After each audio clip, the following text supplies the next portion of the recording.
What is up, you guys? It is your boy, Phoenix Breton here, and welcome to today's video. In today's video, we are going to be talking about the Miami Dolphins. Now, before we get in today's video, like and subscribe. We are on the road to getting to 800 subscribers. But anyways, enough said. Let's get into this video. And, oh wait, actually, one quick mention before we actually get into the video. I have a playlist of every single football team before the 2026 season. So go check that out. Because I will probably have, if this isn't your favorite football team, I will have it probably in the playlist. If not, I probably haven't uploaded it yet. But anyways, enough said. Let's get into the video. And the Miami Dolphins. Boy, oh boy, this is going to be an interesting team to talk about. Because I think this is out of all the 32 teams in the NFL, this team, I think, is either could be the worst team in the league or a sneaky playoff team.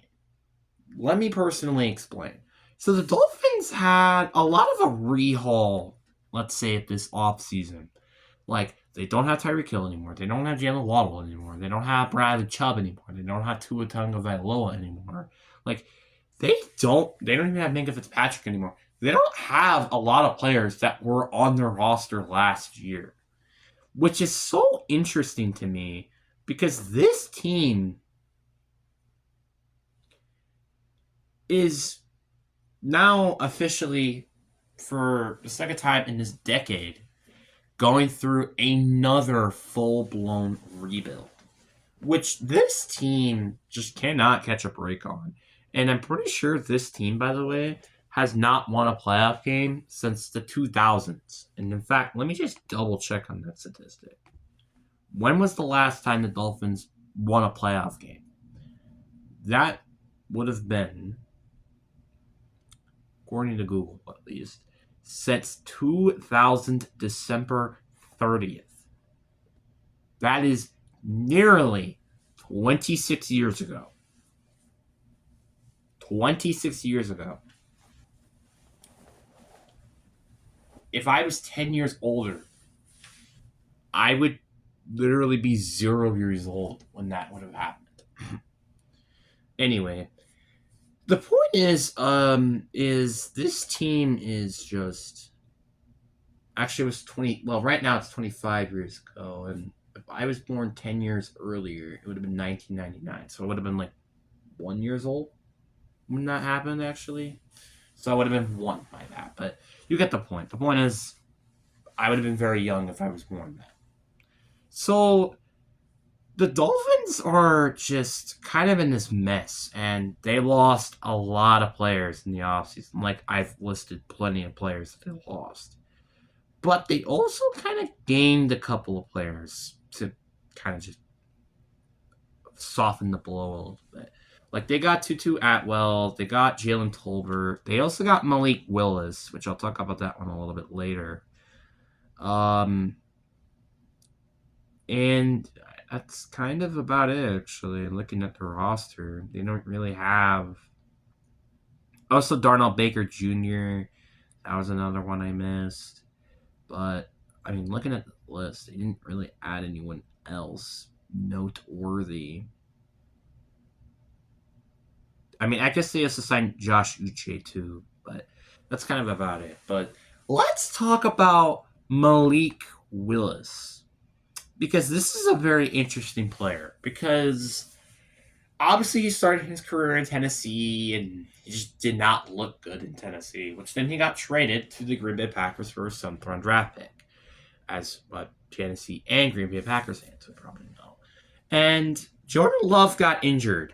It was last year, and for 2 games, Malik Willis went undefeated in those 2 games and played relatively solid, good enough for them to win the game.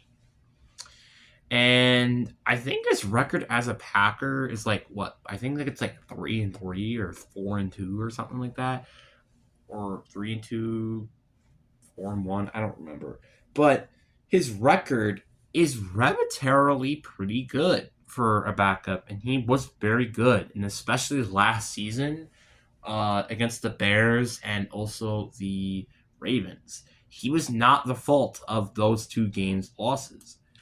It was, well, defense and everything else around him. He did a arbitrarily good job as a backup, but now we get to see what he might be as a starter. Which, looking at their offense, it's significantly worse. I mean, Devon Achane is a great player, which, by the way, thank God they extended him, because who else do they have on offense?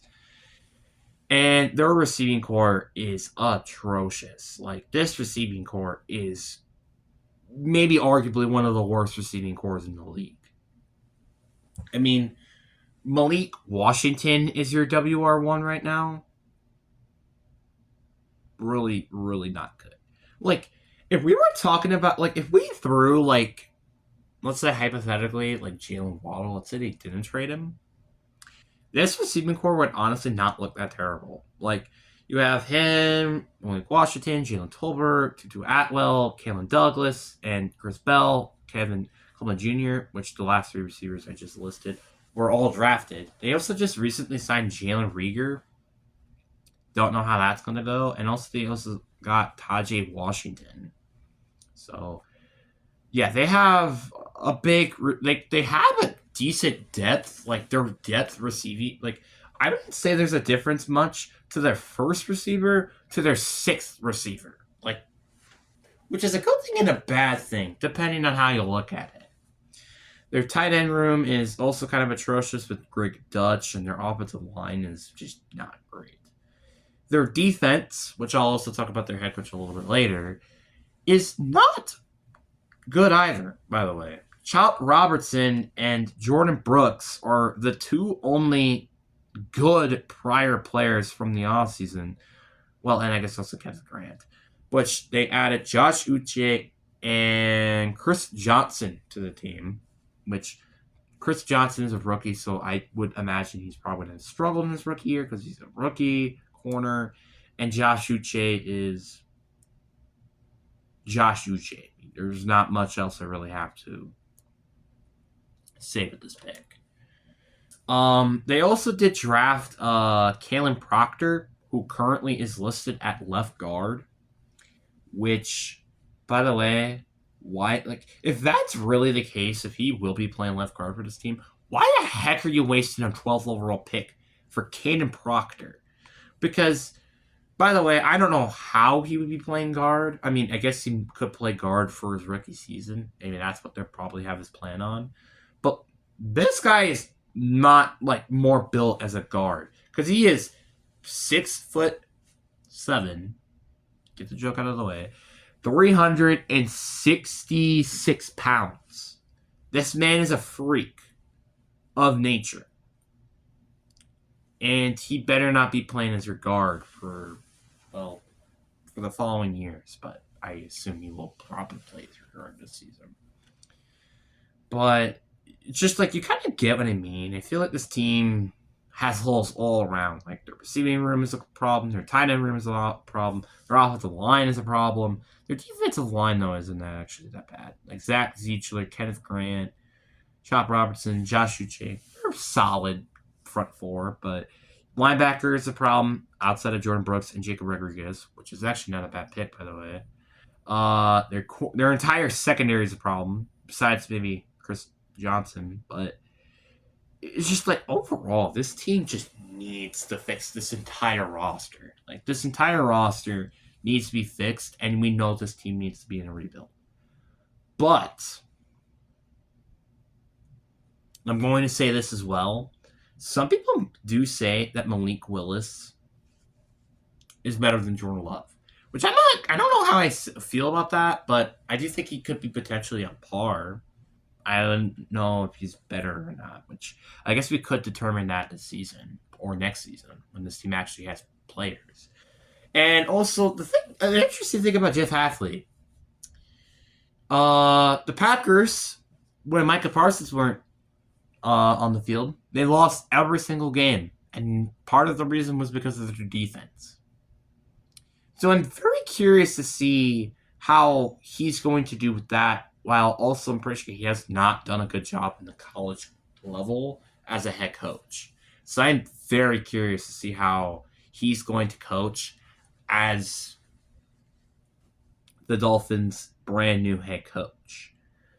So now with that all out of the way, let's talk about their floor and their ceiling and maybe like my personal prediction of their team right now, which will probably change because it's June.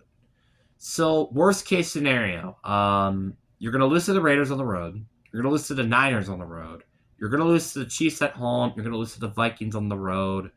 You're gonna lose to the Bengals at home. You're even gonna lose to the Jets on the road. Yeesh. You're going to lose to the Patriots at home. You're going to lose to the Lions at home, the Colts on the road, the Bills on the road. You do get the win, though, at home against New York, but then you lose in Jalen Waddle's revenge game. You lose at home against the Bears, on the road against the Packers, at home against the Chargers, the Bills, and then you also lose on the road against the New England Patriots. So I have their floor at 1-15 or 16. I think I may missed a game potentially. Did I miss a game? Yeah. Their floor will be 1-16. Yeah, not great, isn't it? So now let's look at their ceiling. I do think then they do get the win on the road then against the Raiders. You still lose to the 49ers on the road, but you do get the win then at home against KC. You get the win on the road against Minnesota.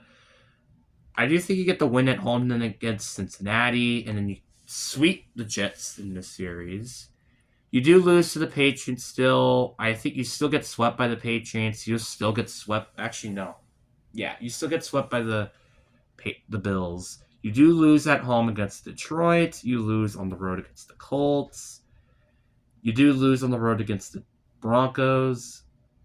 I do think you do get the win against Chicago at home, but then you lose on the road against Green Bay. You do lose at home against the Chargers, and that is about it, which their ceiling will be 7-10. So this team I don't really have remotely high, but they also could just potentially just be a sneaky playoff team. But realistically to me, I believe their record is going to be